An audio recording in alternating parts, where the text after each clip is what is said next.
The Joe Rogan Experience. Geert Vandenbush said this is going to become a pandemic of variants, and he talked about immune escape. And that has been very controversial. But Could you explain that to people? Sure. What he argued, and let's just say...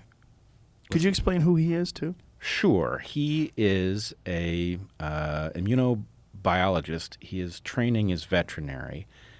He has training in the relevant area of vaccination technology.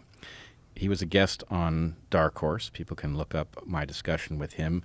It is many people regard it as a very good way to understand what he's saying, because often he speaks about matters that are quite technical. And anyway, I did my best in that podcast to make it non-technical so that people could understand it.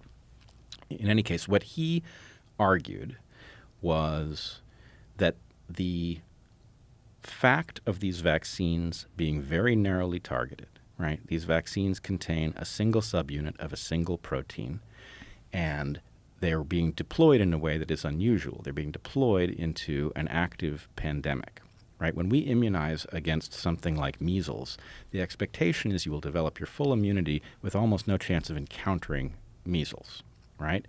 In this case, what we have are vaccines that are leaky, in which they do not provide full sterilizing immunity.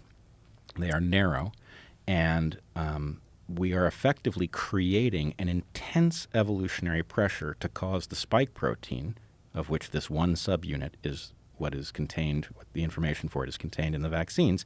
We are putting intense evolutionary pressure on it to change so that the antibodies and other immune cell recognition mechanisms that are trained by the vaccines are incapable of finding the pathogen when it gets in. This is what causes a breakthrough case, is that the immunity that's been created is evaded by the pathogen, and if the pathogen changes, that is more likely. And so what he said was, if you vaccinate into an active pandemic with vaccines like this, what you will get is a evolutionary pressure for a radiation of variants, an evolutionary radiation of different molecular signatures, changes in the spike protein, that will then cause the vaccines to be less and less effective at producing immunity, which is exactly what we see. So he predicted this? Absolutely. He did predict it. Accurately. Accurately predicted it. Now, is every component of his model correct? That's a much harder question to answer. But what I would say is any time somebody succeeds in predicting better than the so-called experts, you want to know how they did it. And he was making absolute evolutionary sense, right? His concerns were very well honed, and he was making sense, and then the world that he predicted emerged. And it is now incumbent on us to say, okay, have we learned anything from this, right? Do the vaccines need to be modified such that they don't produce this effect? There are conceivable ways you could do that, right? But if we don't do it, if we just say, well, more of the same, have a booster of the same thing, it's not going to solve the problem. So in effect, what I would say is these vaccines are a spectacular achievement, but they are a prototype, right? They have achieved something that had never been done before. Technologically, that's remarkable, but they were not ready for prime time, and they have failed to produce lasting immunity. They have produced very narrow immunity. It does not compare to the natural immunity that people get from having had and beaten the disease. And what's more, we have learned an awful lot about how the disease can be managed so it's much less lethal, right? That combination suggests that we need a rethinking of our approach.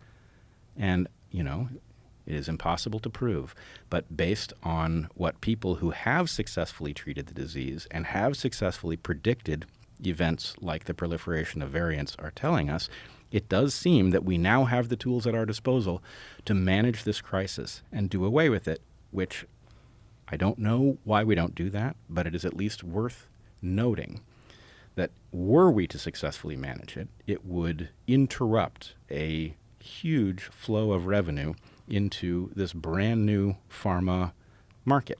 Is that the reason that we don't do it? I don't know.